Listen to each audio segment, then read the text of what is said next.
bienvenidos al primer capítulo de Ciclos y Latidos. Hola a todos y todas, bienvenidos a un nuevo episodio de nuestro podcast Ciclos y Latidos.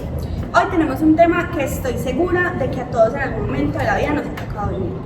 Porque amamos lo que nos hiere, porque a veces nos vemos atrapados en relaciones que nos hacen daño y somos muy incapaces de salir de ahí. Para explorar este misterio, estoy acompañada de mis amigas Anto, Pauli, Lau y Carl. ¿Cómo están hoy? Muy bien, niñas. Estamos muy emocionadas. Bueno, hoy vamos a hablar de Freud, de la pulsión de muerte, del masoquismo erógeno, de las repeticiones inconscientes en relaciones tóxicas o codependientes y de cómo la psicología del amor nos ayuda a entender estos fenómenos. También vamos a revisar el texto, degradación generalizada en la vida amorosa y otros aportes que hizo Freud. Así que si alguna vez te has preguntado por qué te atrae lo que te hiere, este episodio es para ti. Hola, ¿cómo están? Yo soy María Paulina y hoy vamos a hacer una entrevista al profesor Juan David sobre el amor y la pulsión de repetición desde la perspectiva psicoanalítica. Hola, bueno, no, yo tengo mucho gusto, pues mi nombre, como ya lo dices, Juan David López, soy profesor de la Facultad de Psicología como de cátedra y bueno, acompaño también un curso que se llama Paradojas del Amor en el siglo XXI. Me dedico a la clínica particular desde la orientación psicoanalítica. Listo, perfecto, entonces vamos a empezar. A ver, desde la perspectiva psicoanalítica, ¿qué es exactamente la pulsión de repetición y cómo se manifiesta en las relaciones amorosas? Bueno, no se hablaría tanto como de pulsión de repetición, sino que una de las características de la pulsión es que tiende a la repetición, ¿cierto? Entonces creo que ahí hay una precisión a hacer porque de algún modo de lo que habla esto es de que la pulsión se concibe desde Freud como una fuerza que tiene de algún modo un empuje a una satisfacción y esa satisfacción es siempre parcial, es decir, que nunca se obtiene una satisfacción total. Por dos razones, porque el objeto nunca termina siendo el esperado ni el adecuado para esa pulsión y porque la fuente de la pulsión en algún punto también tiene su propio ritmo y por ende, una vez satisfecha, vuelve a instalarse en su insatisfacción y en el orden de la búsqueda de esa nueva experiencia. Okay. ¿Quieres empezar explicándonos qué es eso de la pulsión de repetición según Freud? Claro, Freud se dio cuenta y nos lo explica en el libro Más allá del principio del placer, que los seres humanos no solo buscan placer y evitar el dolor. Hay algo más allá, mucho más profundo, una tendencia a repetir experiencias e incluso si son dolorosas. Él lo llamó pulsión de repetición. Es como si el inconsciente quisiera revivir ciertos traumas una y otra vez, en un intento de dominarlos o de darles un sentido. Eso es muy interesante porque va en contra de la idea de que siempre buscamos lo que nos hace bien. Freud introduce este concepto de pulsión de muerte, que básicamente significa que es como la fuerza que hay en nosotros que nos lleva a la autodestrucción, a repetir lo traumático, incluso si es a costa de nuestra propia felicidad o bienestar. En el amor eso se puede traducir como en buscar relaciones que nos hacen daño una y otra vez, porque inconscientemente estamos tratando de resolver algo que quedó pendiente en el pasado. Y lo curioso es que muchas veces nosotros no nos damos cuenta, pensamos que simplemente así es el amor o que tenemos simplemente mala suerte, pero en realidad nosotros estamos atrapados en un ciclo inconsciente que nos hace daño. Freud también habla de eso sobre la más generalizada declaración del amor. Él observa que muchas personas no pueden unir el deseo y el amor. Idealizan a quien aman y solo pueden desear a quien nos respeta. Esto lleva a relaciones insatisfactorias donde el placer y el afecto están separados. Por eso a veces nos sentimos atraídos por personas que nos hacen daño. Inconscientemente buscamos revivir heridas viejas, esperando que al final esta vez sea distinta. Y eso me hace pensar mucho en cuántas veces escuchamos frases como si duele es porque es verdadero, el amor es un sacrificio, el amor debe doler. ¿No creen que se refuerza mucho la idea de que el sufrimiento hace parte del amor? Totalmente, y es peligroso porque normalizamos el dolor como una condición de amor, cuando en realidad muchísimas veces es una señal de que estamos repitiendo patrones inconscientes. Total. ¿Nos podría explicar qué es el masoquismo erógeno y cómo influye en la dinámica de las relaciones tóxicas o codependientes? Bueno, es uno de mis textos favoritos, se los recomiendo. De Freud, para mí ese es un texto brutal porque cuando él plantea, por ejemplo, el asunto de la pulsión de muerte, tarda unos años en volver a él. según lo que me contaron, pues alguna vez una profesora decía que es que ese concepto había generado mucha resistencia en la comunidad analítica. Entonces, Freud vuelve y escribe un texto que se llama El problema económico del masoquismo. Se los recomiendo mucho a ustedes y a quienes están escuchando esto.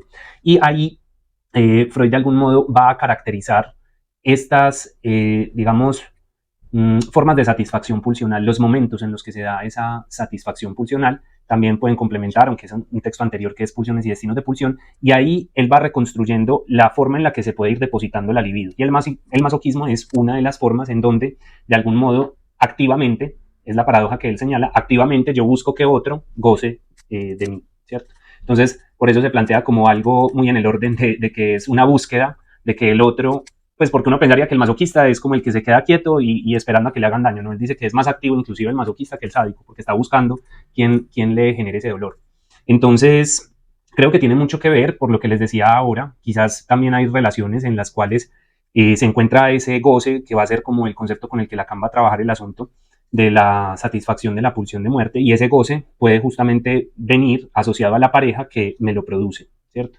Pero a mí me parece que no podemos tampoco cerrar rápidamente el asunto en decir que entonces todo el que esté en una relación tóxica es masoquista. No, ahí sí hay que apelar al caso por caso, porque como les decía antes, pueden ser muchas las funciones que se vinculen con la pareja, muchas de ellas ni siquiera tienen que ver exclusivamente con una elección, ni siquiera en el orden de lo inconsciente, sino con otras dinámicas mucho más profundas también en el orden como de lo social, en el orden de las estructuras jerárquicas en las que se desarrollan cierto amor. Es lo que les estoy diciendo, es como cómo le vamos a decir que está en una relación tóxica a una mujer que hace parte de una comunidad en donde los hombres tienen una concepción de la mujer de que debe ser de tal y tal modo. Si nosotros vamos y le decimos a una mujer árabe que es que está en una relación tóxica, estamos desconociendo un montón de otros factores sociales. ¿Podrías explicarnos qué es el masoquismo erógeno? El masoquismo erógeno es cuando el sufrimiento se convierte en parte del placer. No es solo disfrutar del dolor físico, sino también del dolor emocional. Se asocia mucho pues, en el día a día. Freud lo ve como una manifestación de la pulsión de muerte dirigida hacia uno mismo. Por ejemplo, alguien que siempre termina en relaciones que es maltratado podría estar repitiendo un patrón aprendido de la infancia. Eso es súper fuerte, pero es muy cierto. Muchas veces sin darnos cuenta buscamos el mismo tipo de pareja una y otra vez. Y aunque nos prometemos que esta vez va a ser diferente, el resultado suele ser el mismo. Nunca es diferente. Y también se puede relacionar con la codependencia, o sea, muchas personas buscan y no se dan cuenta personas que se parezcan a sus papás o a sus cuidadores de la infancia, especialmente si en sus vidas hubo situaciones de abandono o de abuso o de maltrato. Es como si el inconsciente dijera, esta vez sí lo voy a lograr, esta vez sí me van a amar como yo lo necesito. Listo. En el texto sobre la más generalizada degradación de la vida amorosa, Freud habla de la escisión entre el amor tierno y el deseo sensual. ¿Cómo impacta esta división en la calidad de nuestras relaciones? Depende mucho. Pues partamos del hecho de que para el psicoanálisis, y sobre todo con Lacan se acentúa más, el amor es una pista de patinaje, ¿cierto? Es decir, patinar como cuando uno no sabe cómo se anda, ni qué es lo que hay que hacer, ni que hay que ir allá, no. Uno en el amor trastabilla, en el amor no hay un deber ser, por más que haya ciertos discursos que nos planteen que sí debe ser de algún modo. Por ejemplo, la religión intenta acaparar toda la experiencia amorosa y asociarle a eso una moral. En el psicoanálisis no, pues en el psicoanálisis no hay, digamos, una tendencia moralizante como para decir cómo usted tiene que vivir así su vida sexual o su vida amorosa. Más bien a lo que abre es a la posibilidad a que cada sujeto sepa de su goce, sepa de cuáles han sido los discursos que lo han atravesado alrededor del amor, y a partir de eso tenga unos mayores elementos para poder definir cuál es su deseo con respecto a esa experiencia. Y en ese sentido, pues habrá algunos que viven muy felices y muy tranquilos con la vida amorosa degradada, que no es, en mi lectura, pues un punto como de moral de Freud al decir que se degradó la vida amorosa, pues esta juventud, no es eso, sino que una cosa que tendería hacia el mismo objeto se degrada, se divide, se escinde. Entonces no podemos decir que alguien que viva su vida sexual con ciertas personas y la parte amorosa con otras personas, que le va a ir muy... No, nada. Pues también creo que hay momentos de cada sujeto en donde eso puede ser más variable. Sabemos pues que en la actualidad hay otros discursos que plantean como otro tipo de ideales que no necesariamente son por la vía de la monogamia. Entonces creo que ahí sí hay que ver de nuevo eso cómo se enlaza con el programa de satisfacción pulsional de cada sujeto.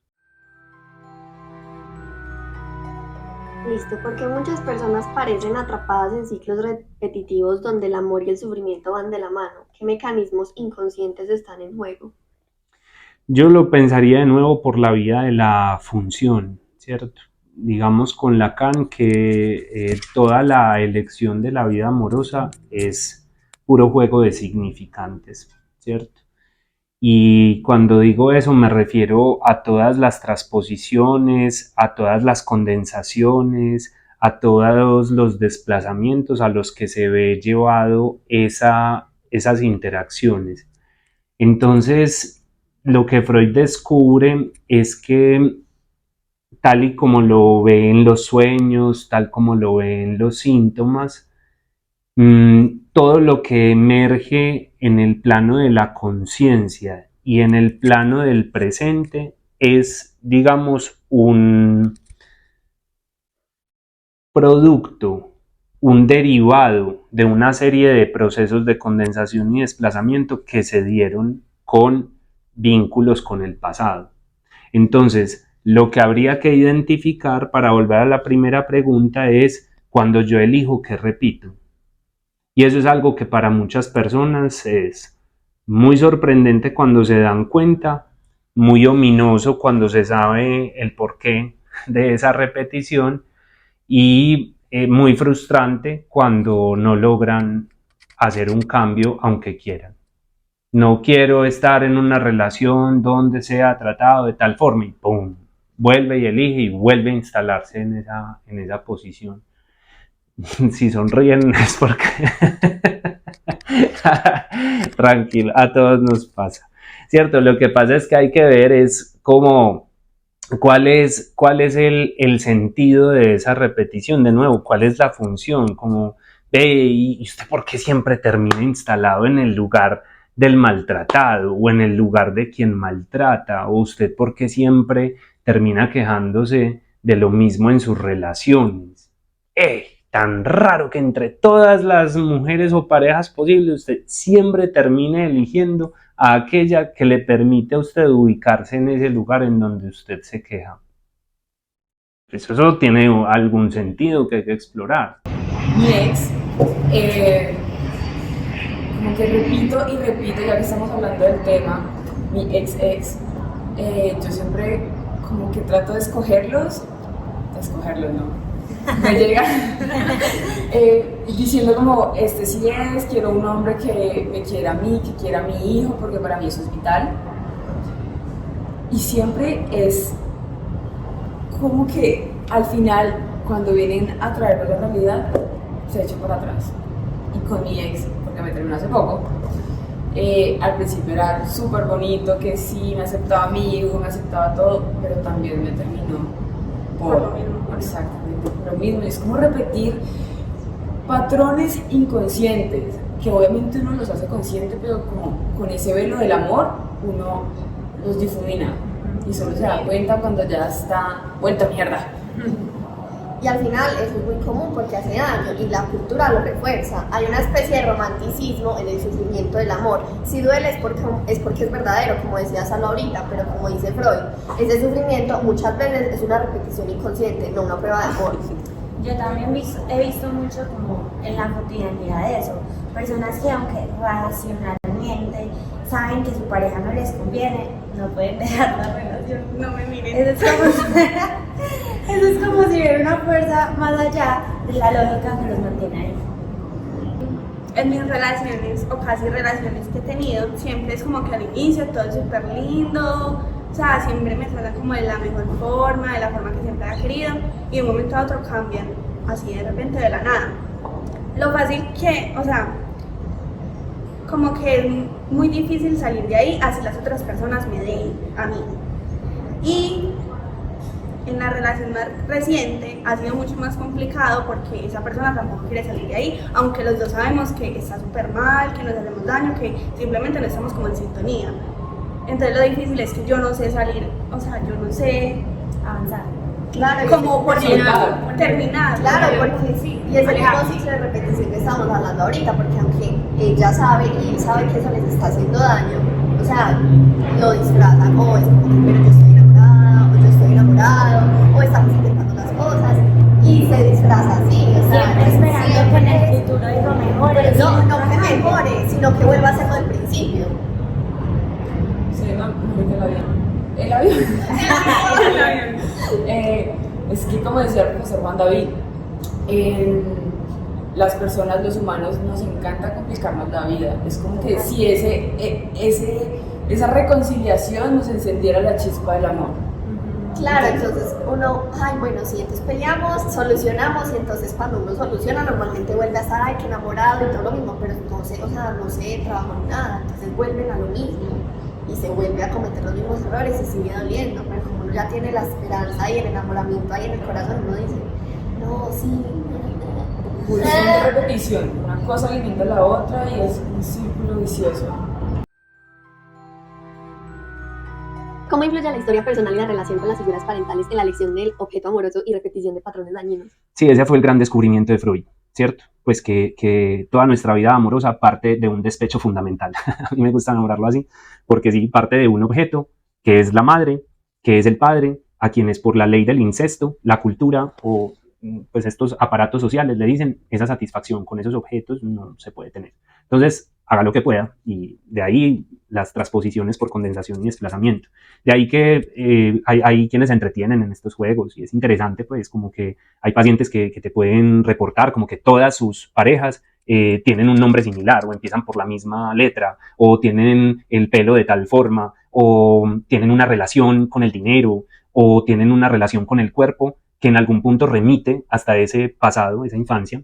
Y bueno, para Freud ese punto es fundamental, porque habrá que ver cuánto es capaz de aceptar el sujeto sus tendencias incestuosas infantiles, cuánto es capaz de recuperar y trabajar en lo que ocurrió en sus primeras experiencias sexuales y eróticas en la infancia, para poder entender su dinámica y su realidad actual. Entonces realmente tiene mucho que ver. Con Lacan veremos que él inserta otros asuntos que no derivan exclusivamente de esa lógica de mamá, papá, ¿cierto? Porque esa es como la representación imaginaria. Con Lacan se van a empezar así a hablar más de funciones, quién es el otro, cuál es la relación con la falta, cuál es la relación con el par, cuál es la relación con el propio cuerpo y qué experiencias y qué marcas de goce quedaron ahí. A propósito, pues no lo dije en la presentación, pero tengo un podcast con un amigo que se llama David Tamayo. El podcast se llama Psicoanálisis para no todos, por si quieren escucharlo, y escuchen sobre todo el capítulo 2, que se llama de pliegues. No me acuerdo del capítulo 2 si tiene que ver con el goce, pero es como una analogía con el origami que creo que sirve mucho para esto. Freud también habla de elección de objeto. ¿Cómo influye esto en nuestras relaciones?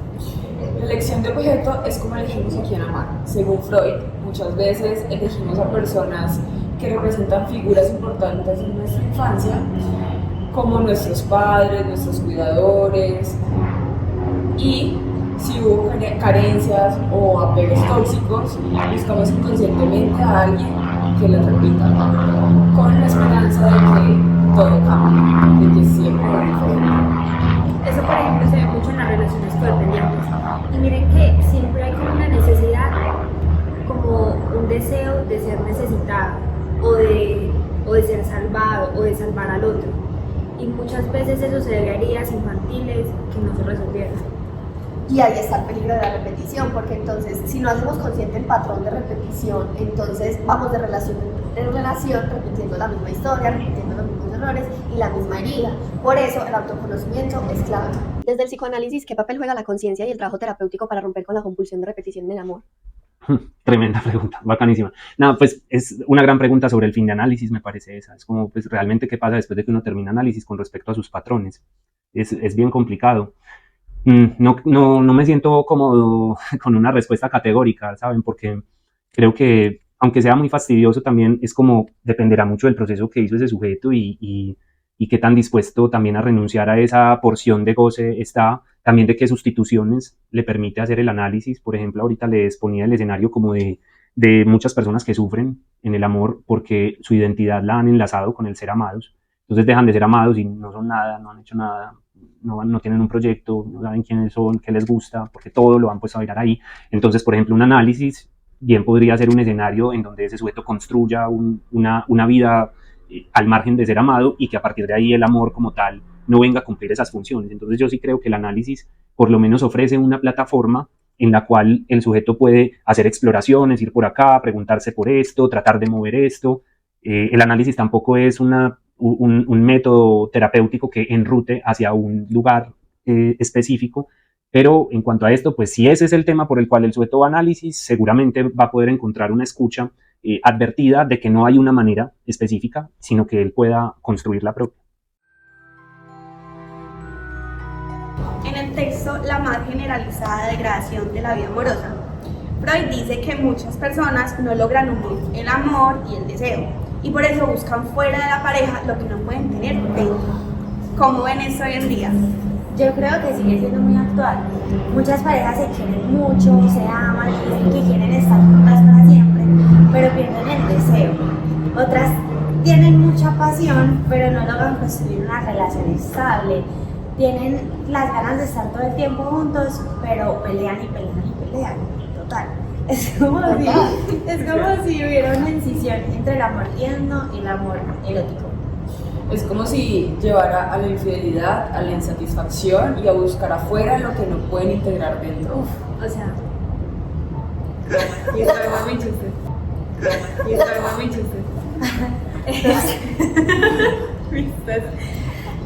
ese testimonio no lo vamos a comentar. Para otro día. pero lo que estás diciendo, Freud decía que la solución a eso es poder integrar ambas cosas, el amor tierno y el amor erótico, poder amar y desear a una misma persona, pero eso requiere un trabajo personal, como tú habías dicho, y también un trabajo de pareja, porque pues, es una cosa de los caminos, de tú y yo, y es un trabajo muy profundo. ¿Es posible transformar la pulsión de muerte o la compulsión de repetición en una energía creativa que favorezca relaciones más sanas y maduras? ¿Cómo?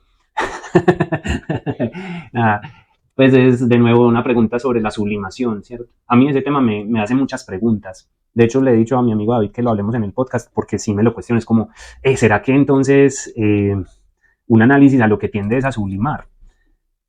Si hay alguien que haya terminado análisis que no termine teniendo también una vinculación en algún punto con el arte, es algo que me cuestiona. Pero tendríamos que hacer una investigación pues, sobre eso. Ahí les queda también invitaciones para sus trabajos de grado y demás, porque puede ser muy interesante. Pero hay algo inextinguible, por lo menos si nos ceñimos a Freud, y es que la pulsión no se va. No se va y es parte con lo que uno tiene que aprender a hacer, saber hacer. Es también lo que propone el psicoanálisis. Saber hacer con lo que hay, pero sobre todo con lo que no hay. Sabemos que hay pulsión, lo que no hay es una respuesta de qué hacer con ella.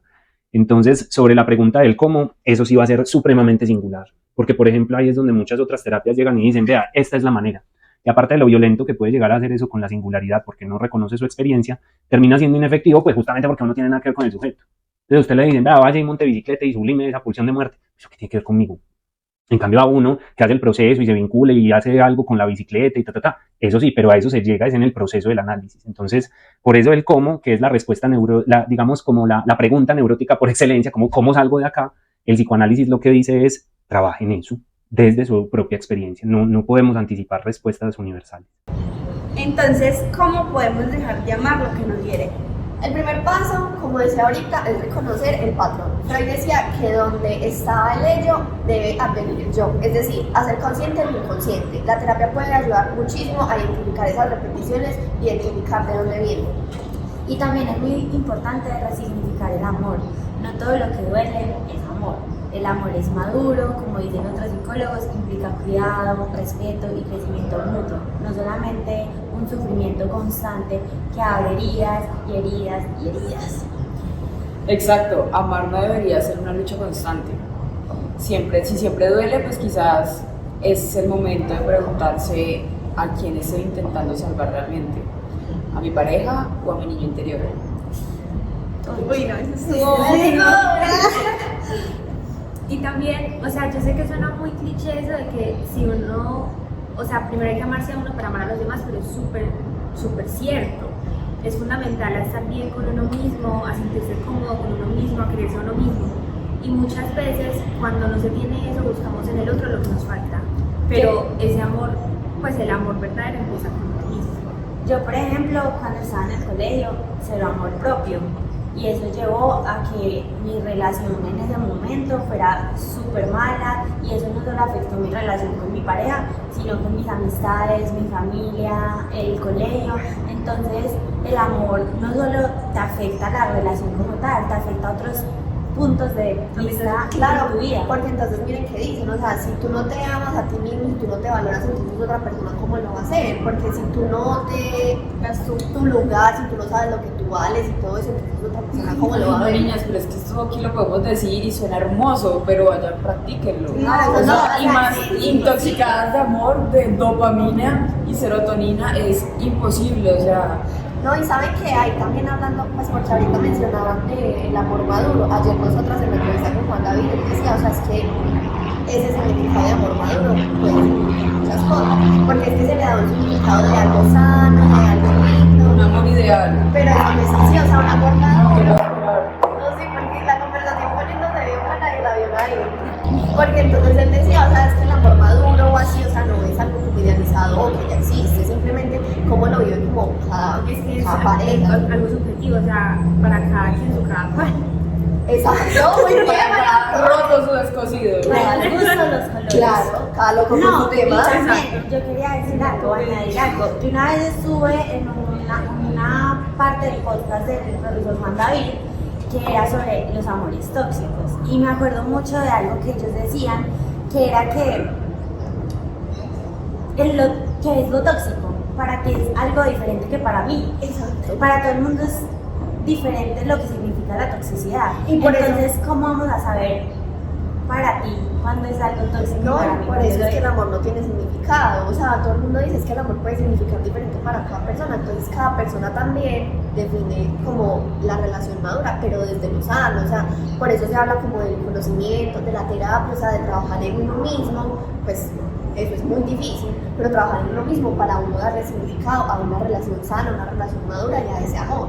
Más de significado es el significante que le damos al amor, No, y yo desde creo- la experiencia vivida. Total, y yo creo que también el primer paso para lograr salir de ahí es tomar la decisión, así no lo vayas a hacer ahí mismo, pero decir, yo sé que esto me hace daño, tengo que dar el siguiente paso.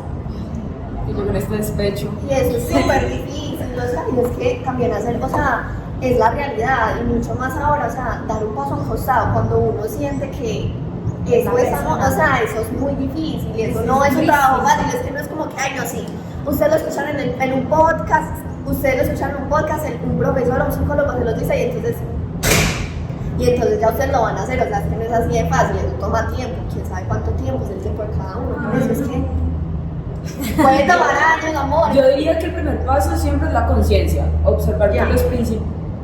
Sí, ya estuvo. O sea, yo estoy. Ella está hablando de Marica, yo pensé que íbamos a hacer. No, Hueva. Ella está interiorizando No, lo que ya dice. soy consciente. Sí, pero entonces. No, No, sí, sí, sí. Concientiza nomás. Observar los patrones que se repiten y preguntarse de dónde vienen, si son necesarios y buscar ayuda profesional. Eso sí, un buen psicólogo. no, es súper necesario. También el amor no tiene que doler. Si duele es una señal de que hay algo que sanar. Y tú mereces un amor que te haga bien. Pero no, o sea, ya. No, así. Así. No, pero no sola, No solo así. Ay, Yo creo que todas en algún punto vamos a tener que vivir el que nosotras siempre vamos a merecer un amor que nos haga bien. O sea, esa es la realidad. Y la verdad es que no hay que tener miedo a soltar lo que uno quiere. O sea, a veces el mayor acto de amor propio es dejar ir. Aunque es muy duro, aunque uno diga a veces, pues pucha, no soy capaz, aunque uno lo haga y al día se arrepienta. Hay que... Sí, no, es horrible. Uno se tiene que mantener firme a su decisión. No, es que es verdad, o sea, Caro y yo hablamos de eso, pero Sí, o sea, nosotros no somos ejemplo. o sea, como quien dice, Caro y yo no somos Tenemos ejemplo. la teoría, pero no la No la práctica. Claro, yo sí soy el ejemplo de repetición, de pulsión de repetición. Todas. Vuelve y cae. No, yo. Antes con sus amores literarios.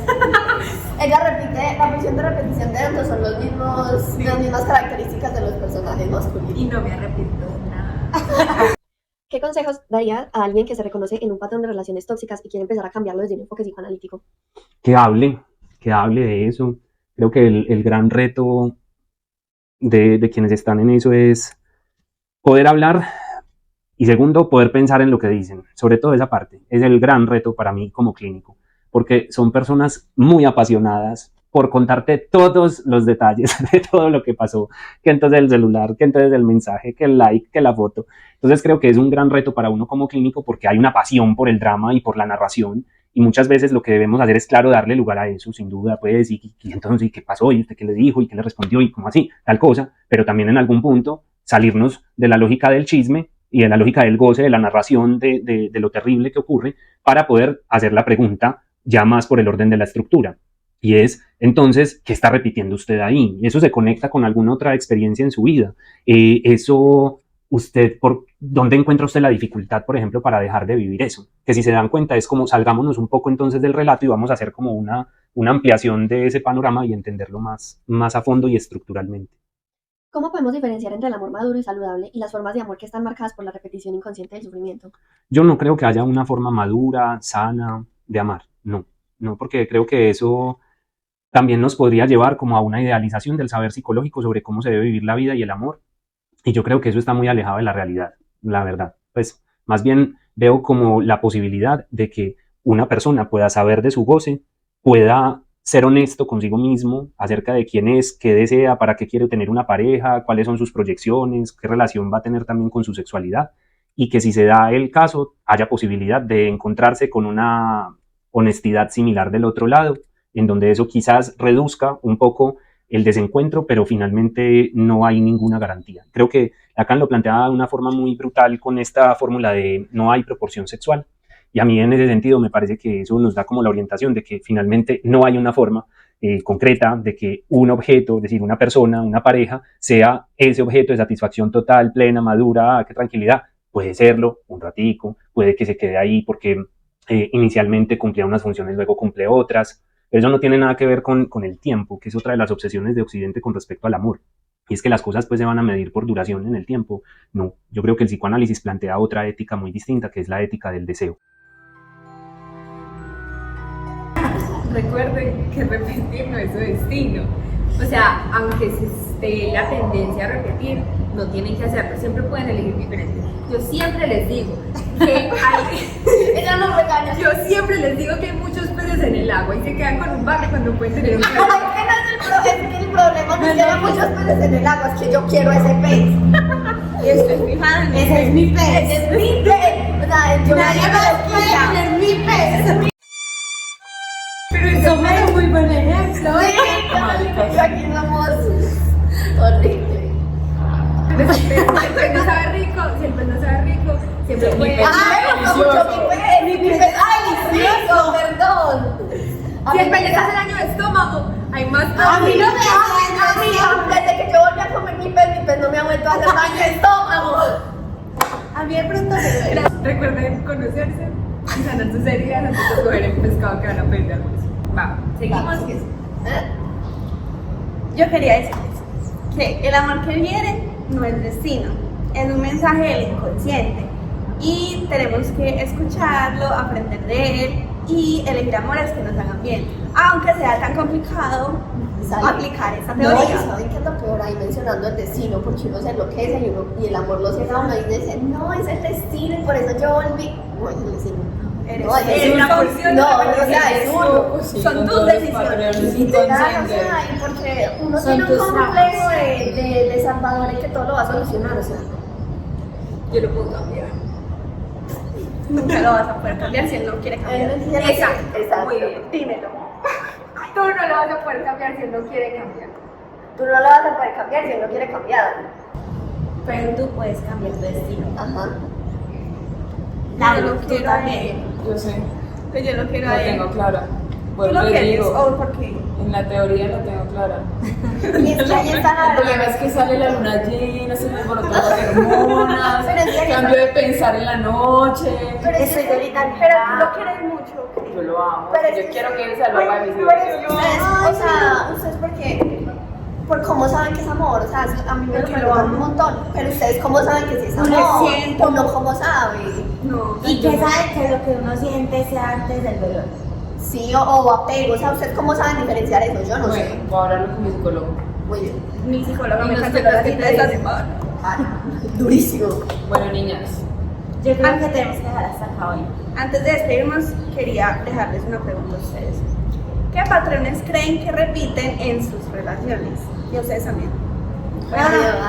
Dios. ¿De dónde creen que vienen? Y nos encantaría ver sus respuestas en nuestras redes. En los comentarios. Y díganos si deberíamos seguir en más podcasts. Deberíamos seguir. Y así es. Gracias. Chao. ¿Qué es eso? Gracias, Lilo. Hay corazón así, hay corazón así, hay corazón así. Ay, gracias, así. Así.